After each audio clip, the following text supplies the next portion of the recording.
Hello बेटा। बहुत बार हमें अध्यापक पढ़ने के लिए कहा करते हैं। हमें अध्यापक ने पढ़ने के लिए कहा तो आदत कैसी होती है, सिर्फ पढ़ लो कि हाँ हो गया हमारा पढ़ना। लेकिन बेटा, पढ़ने की एक पद्धति होती है। पढ़ने के लिए हर एक शब्द की ओर बारीकी से तुम्हें देखना जरूरी है, तब कहीं जाकर तुम्हें वो शब्दों का ज्ञान होगा, उन शब्दों में आई मात्राओं का ज्ञान होगा और वो ध्यानपूर्वक तुम अगर पढ़ोगे तो लिखने में भी गलतियां नहीं होती है। अगर तुम शुद्ध रूप में पढ़ते हो तो लिखने में भी शुद्धता आ जाती है। और हम व्याकरण का हिस्सा तो पढ़ते हैं। व्याकरण हमने देखा हुआ है।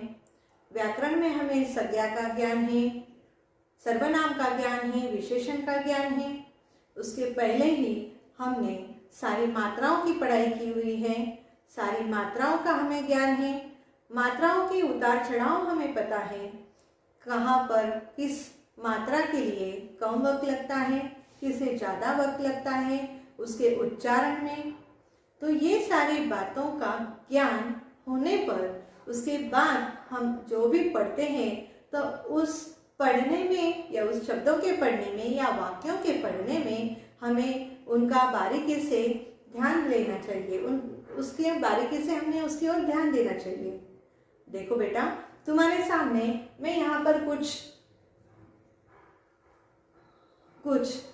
जो वाक्य है, मैं तुम्हारे सामने कुछ यहाँ पर वाक्य लाई हूँ। उन वाक्यों की हम आज यहाँ पर पढ़ाई करेंगे।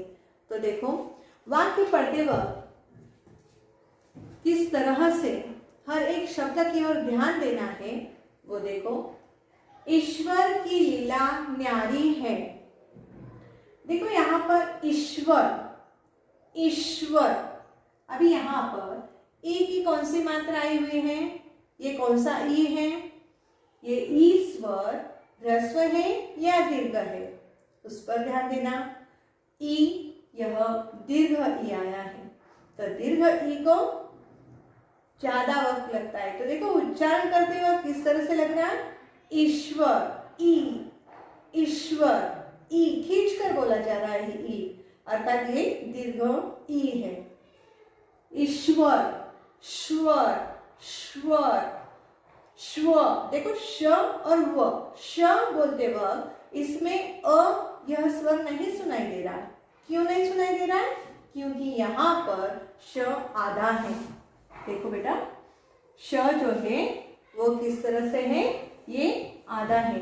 जो आधा व्यंजन होता है या जो आधा वर्ण होता है उसे हलंत लगाया जाता है। तो देखो, यहाँ पर श को हलंत लगाया, अर्थात वो क्या हुआ? आधा व्यंजन हुआ, उसमें अ नहीं है, अ यह स्वर नहीं है। तो देखो यहाँ पर श, ये इसे संयुक्त शब्द लिखते वक्त इसका रूप ये भी लिखा जाता है, इसलिए यहाँ पर श आधा आया हुआ है। देखो, श्व, ए श्व, व में अ सुनाई दे रहा है। देखो, व पूरा इसे हलंत हमने नहीं लगाया। क्यों नहीं लगाया? उसमें व है। व कैसे है? तो देखो, अगर इसे हम अलग करके लिखेंगे, व्यंजन और स्वर को अगर हम अलग करके लिखेंगे तो आधा व यानी आधा व्यंजन, उसमें से हमने स्वर बाहर निकाल दिया। तो यहाँ पर हमारी समझ में आता है कि श में, श इस व्यंजन में स्वर नहीं है, व में स्वर है। तो देखो बेटा, ईश्वर, ओके, ये शब्द हुआ। की, अभी की को ये कौन सी मात्रा आई? ये आई दीर्घ मात्रा, ई की दीर्घ मात्रा। की किस तरह से? ऐसे, की। अभी यहाँ पर की को यानी दीर्घ मात्रा को बोलते वक्त ज्यादा वक्त लगता है। बोल के देखो, की, ईश्वर की, थोड़ा खींच कर बोला हुआ लग रहा है। की, लीला, लीला, लीला, बोलकर देखें तुरंत से, लीला, ऐसा नहीं बोल रहे हम। कैसे बोल रहे? लीला, खींच कर बोला हुआ, यानी दीर्घ को वक्त ज्यादा लगता है ह्रस्व मात्रा से। ह्रस्व मात्रा से दीर्घ मात्रा को बोलते वक्त वह ज्यादा लगता है।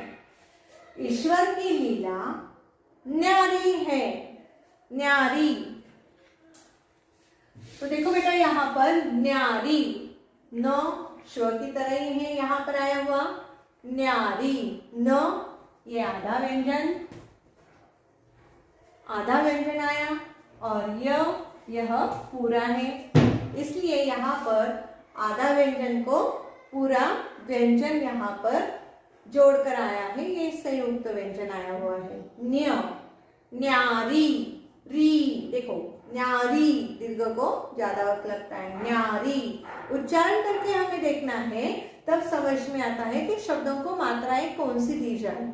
न्यारी, तो यहाँ पर देखो न्यारी, ईश्वर की लीला न्यारी है, उसके द्वारा रचित सृष्टि की, उसके द्वारा, यहाँ पर देखो उसके, ओके, उसके, यहाँ पर ऊ कौन सा आया है, ह्रस्व हुआ है, उसके, ओ बोल के तुरंत स का उच्चारण हो रहा है, उसके, ओके, उसके द्वारा, देखो अभी द्वारा, द को यहाँ पर हलंत लगाया हुआ है, देखो द को हलंत लगाया हुआ है, द्वारा। अभी यहाँ पर न को य जोड़कर लिखा गया है, यहाँ पर श को भी वह जोड़कर लिखा गया है, यानी उसे हलंत नहीं लगाया है, लेकिन यहाँ पर द को हलंत लगाया है, क्योंकि यहाँ पर द को व लगाने पर ही समझ में आएगा कि वो ज्वाइंट वर्ड है, अर्थात वो संयुक्त शब्द है, ओके, संयुक्त व्यंजन है। तो देखो यहाँ पर द आधा और व, क्योंकि द में ऐसे चिपक कर व को हम नहीं लिख सकते, द को ऐसे उसमें चिपक कर हम नहीं लिख सकते, इस तरह से लिखना ठीक नहीं दिखता, इसके लिए द और व दूर लिखते हुए भी द को हलंत लगाया, यानी द आधा होगा, ये हमारे समझ में आ गया। तो ये द आधा है और ये व पूरा, द्व, ओके। तो देखो यहाँ पर द्वारा यह शब्द ऐसे बना हुआ है, रचित, रचित। अभी यहाँ पर ये शब्द का उच्चारण करके देखो, रचित, रचित। ची तुरंत बोला जा रहा है, ची तुरंत बोला जा रहा है, कैसे, रचित। अभी यहाँ पर तुरंत यानी कम वक्त जिस मात्रा को बोलते वक्त लगता है उसे ह्रस्व मात्रा होती है, ये है ह्रस्व, ई की ह्रस्व मात्रा। वो किस तरह से आती है, ये है ई की ह्रस्व मात्रा, रचित, इसलिए इसे वक्त कैसा लगा, इसे कम वक्त लगा है, ओके। नेक्स्ट सृष्टि, सृष्टि। अभी यहाँ पर देखो सृष्टि, स को ये कौन सी मात्रा आई है, रू की मात्रा, सृष्टि, ओके, सृष्टि, स प्लस रू, ऋषिका रू, श्रु, सृष्टि, ष्टि। देखो यहाँ पर श आधा है, श आधा है और ट पूरा, यानी ये आधा व्यंजन है और ये पूरा व्यंजन है, ये यहाँ पर साथ में आए और उन्हें ये ह्रस्व मात्रा लगी हुई है, ई की ह्रस्व मात्रा, सृष्टि। देखो तुरंत ष्टि का उच्चारण हो रहा है, रुक रहे हैं, बोलकर तुरंत रुक रहे हैं, सृष्टि, ओके। श्रु, रू की मात्रा और श्री, या इसे ये हुई ह्रस्व ई की मात्रा, यहाँ पर उसे कौन सी मात्रा लगी, ह्रस्व ई की मात्रा, सृष्टि। देखो उसके द्वारा रचित सृष्टि की, देखो की, ष्टि की, ष्टि की, यानी यहाँ पर हमारी समझ में आ जाता है कि किस तरह से हम यहाँ पर वक्त कम या ज्यादा लग रहा है, ई की मात्रा देते वक्त, ओके। नेक्स्ट, प्रत्येक वस्तु एक दूसरे से, प्रत्येक। देखो बेटा यहाँ पर शब्दों का उच्चारण करते वक्त, शब्द का उच्चारण करते वक्त इस वर्ण में, इस व्यंजन में और दो व्यंजन हमें सुनाई दे रहे हैं। कौन से? प्र, प, र, प, र। तो देखो यहाँ पर प, ये तो हमें पता है, लेकिन ये र कहाँ पर है ना? तो यहाँ पर र ने अपना रूप बदल लिया है। वो कैसे? तो देखो र लिखते वक्त ये डायरेक्ट र का यूज होता है, ये र, ओके, इसका इस्तेमाल डायरेक्ट हम करते हैं, जैसे राधा, रूपा, र वहां पर लिखा जाता है, ये र। लेकिन कुछ जगहों पर र अपना रूप बदल लेता है, जैसे यहाँ पर उसने बदला हुआ है। तो वो कैसे बदला हुआ है? देखो र का ये रूप, प्रत्यय, ये रूप आया है। तो ये कहाँ कहाँ पर आता है? जैसे प्रयत्न, प्रयत्न, प्रत्यय, प्रयत्न, प्रत्यय, इस तरह से इसके रूप बदलते हैं। प्र, प के पेट से ये निकला हुआ ये जो मार्क है, ये जो रेश लाइन है यहाँ पर, ये जो है ये क्या है? र की मात्रा। कौन सी? र की मात्रा। प्रत्येक, तो र के ये रूप होते हैं क्या? र के और दो रूप होते हैं, वो कौन से? एक बार देख लो, सभी ध्यान दो। ये र की मात्रा हुई, इससे हमने शब्द देखा प्रयत्न, ओके। उसके बाद इसमें देखो और एक रूप आता है इस तरह से, वो किसी भी व्यंजन के ऊपर लगता है। तो कैसे ऊपर लगता है? तो देखो यहाँ पर कर्म, म के ऊपर कर्म, ये एक रूप हुआ। और एक रूप जो है वो इस तरह से आता है, किसी भी व्यंजन के नीचे लगता है। तो वो शब्द कौन सा हुआ? ट्रक, ड्रम, इस तरह से, यानी ये र के रूप है। यहाँ पर व्यंजन के ऊपर, ये व्यंजन में, व्यंजन के ऊपर और ये व्यंजन के नीचे लगता है, और ये रूप हुए र के। इस तरह र चारों तरह से लिखे जाते हैं। तो देखो प्र, ओके, तो ये प्र र का रूप हुआ, तो इसमें क्या आया है? र। प्र, ते, ते, य, तो आधा है, देखो तो आधा व्यंजन, ये ए की मात्रा, प्रत्यय, ए को एक मात्रा, ओके। प्रत्येक, वस्तु, वस्तु, स आधा और तो, लेकिन उससे मात्रा कौन सी आई हुई है? ऊ की मात्रा। तो ऊ की कौन सी मात्रा आई हुई है? ऊ की ये ह्रस्व मात्रा है, ऊ की ह्रस्व मात्रा। वस्तु, तू बोल के तुरंत रुक गए, देखो वस्तु, वस्तु, तू ऐसा नहीं बोल रहे हैं, यानी इसे ह्रस्व को कम वक्त लगता है और दीर्घ को बोलने में ज्यादा वक्त लगता है। देखते हैं नेक्स्ट। एक, प्रत्येक वस्तु एक दूसरे से दूर, दूर, देखो बोलकर ही लग रहा है हमें कि कितना खींचकर बोल रहे हैं, दूर। यहाँ पर देखो हमने ह्रस्व मात्रा देखी थी, ऊ की ह्रस्व मात्रा। वस्तु, तू तुरंत कम वक्त लग रहा, वस्तु तुरंत बोला गया। वस्तु दूसरे, दू, दू ऐसा खींचकर बोला हुआ लग रहा है, यानी ये दीर्घ मात्रा है। कौन सी है? इस तरह दीर्घ मात्रा। तो दीर्घ मात्रा को ह्रस्व से ज्यादा वक्त लगता है, दीर्घ मात्रा को ह्रस्व के उच्चारण से ज्यादा वक्त लगता है। तो यहाँ पर हमें तुरंत सुना दिखाई दिया। तो देखो दूसरे से, बड़े, बड़े, ड को हिंदी में हमेशा इसी तरह से लिखा जाता है, ड।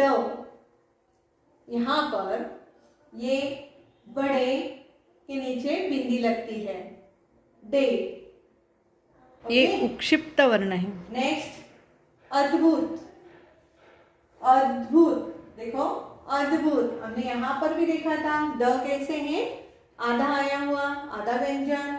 उसी तरीके से यहाँ पर भी द आधा लिखा है संयुक्त व्यंजन लिखते वक्त। ये आधा द है, भू, भ, और ये उ की मात्रा कौन सी है, ह्रस्व उ। देखो अद्भुत, अद्भुत, अद्भुत बोल के तुरंत तो का उच्चारण हो रहा है। तो हमने क्या देखा था कि ह्रस्व उ की मात्रा को कम वक्त लगता है। तो देखो तुरंत तो आगे का व्यंजन आ गया। कैसे, अद्भुत, किस तरह से, अद्भुत। ओके, तो यहाँ पर ये जो है इसे ह्रस्व मात्रा, यहाँ पर उ की ह्रस्व मात्रा आई हुई है।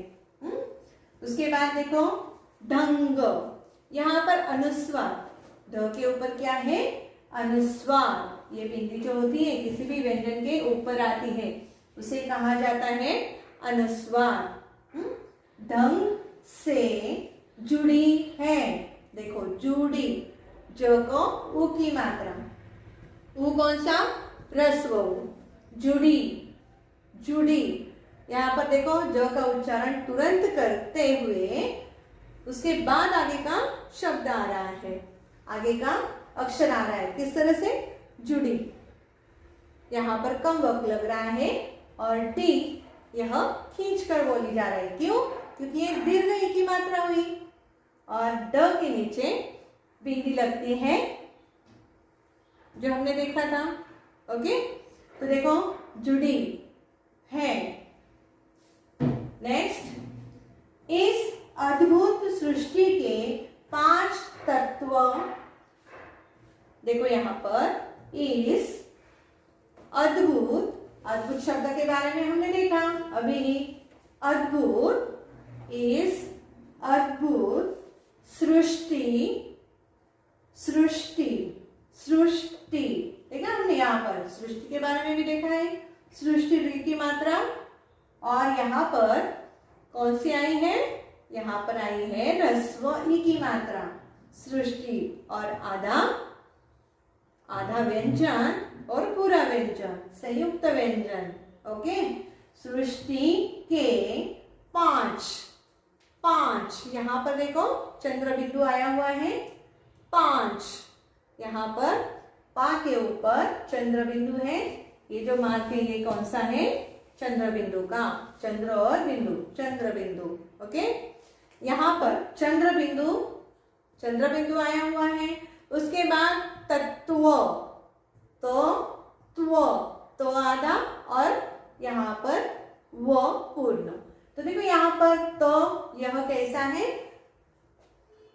संयुक्त शब्द। तो देखो तो का भी यहाँ पर तो कैसा है, यहाँ पर तत्व। तो यहाँ पर तो कैसा आया हुआ है, ये आधा तो है, उसमें क्या है, आधा व्यंजन, स्वर नहीं है, उसमें स्वर नहीं है। लेकिन इसके लिखने की पद्धति इस तरह से, किसी पूरे व्यंजन को लगाते वक्त, पूरे व्यंजन के साथ उसे लेकर आते वक्त वह इस तरीके से, इस रूप में वो लिखा जाता है। किस रूप में, इस रूप में। तो उससे उसका हलंत तब जो है वह निकल जाता है। ओके, आगे देखो पृथ्वी, रू की मात्रा, यहाँ पर हमने सृष्टि में देखा, ये रू की मात्रा, पृथ्वी, पृथ्वी। तो देखो रू की मात्रा आई यहाँ पर, थ आधा, थ यह आधा व्यंजन, और यहाँ पर वी यह दीर्घ ई की मात्रा, पृथ्वी। ओके, पृथ्वी खींच कर बोला हुआ लग रहा है। देखो आकाश, ये दोनों के बीच में जो दिया गया है वो क्या है, अल्प विराम, यानी रुको, उनका कहना है यहाँ पर रुको। देखो पृथ्वी, आकाश, जल, अग्नि। देखो ये सारे नाम जो बताए गए हैं, ये सारे नाम को बोलते वक्त यहाँ पर अल्प विराम दिए गए हैं। अल्प विराम का अर्थ होता है थोड़ा रुको। तो देखो पृथ्वी, आकाश, जल, अग्नि। इसमें देखो आकाश, आ की मात्राएं यहाँ पर आई हैं, जल, अग्नि, अग्नि, अग्नि बोल के तुरंत रुक रहे हैं हम, अग्नि। तो देखो यहाँ पर अग्नि, यहाँ पर ई की ह्रस्व मात्रा आई है, अग्नि। तो ह्रस्व मात्रा को कम वक्त लगता है, इसलिए हम यहाँ पर अग्नि शब्द बोल के तुरंत रुक रहे हैं, अग्नि ऐसा नहीं बोल रहे, अग्नि। ओके, अग्नि तथा वायु, वायु देखो यहाँ पर भी ह्रस्व उ की मात्रा आई हुई है, वायु। मनुष्य, मनुष्य नु ई की ह्रस्व मात्रा बोल के तुरंत हम यहाँ पर संयुक्त व्यंजन बोल रहे हैं, मनुष्य आधा श और ये पूरा य, इसमें व्यंजन नहीं, स्वर नहीं है इसलिए वो आधा है, और य में स्वर है इसलिए वो पूरा है, मनुष्य। ओके, के जीवन, जीवन देखो बोलने में ही समझ में आ रहा है कि उससे ज्यादा वक्त लग रहा है, जीवन। ओके, जीवन और प्राण है, जीवन और औ की मात्रा और प्राण है, प्राण, प्र प्र र के बारे में हमने अभी देखा, र के चार रूप अभी देखे ना हमने, तो ये है र, प्राण। देखो उच्चार करते वक्त र का उच्चारण हो रहा है, प्राण। ओके, प्राण है। तो देखो बेटा, कोई भी पाठ अगर हमें पढ़ना है तो इतनी बारीकी से उन शब्दों की ओर हमने पढ़ते वक्त ध्यान देना है। अगर इस तरह से तुम हर एक शब्द की ओर सोच समझकर ध्यान देकर वो शब्द तुम पढ़ते हो तो तुम्हारे व्याकरणिक दृष्टि से लिखान कभी भी गलत नहीं होगा, उसमें अशुद्धियां नहीं होगी और पूरी तरह से तुम्हारा लिखान शुद्धता पूर्ण होगा। इसीलिए पाठ को पढ़ते वक्त तुमने शुद्ध रूप में पढ़ना है, ध्यान देकर सभी मात्राओं की और ध्यान देकर उसमें आए सारे रूपों की ओर ध्यान देकर फिर उसे पढ़ना है, तो अपने आप तुम लिखने में भी शुद्ध रूप में लिख पाओगे। तो देखो बेटा, इस तरह से तुमने हर एक टॉपिक को ध्यानपूर्वक पढ़ना है।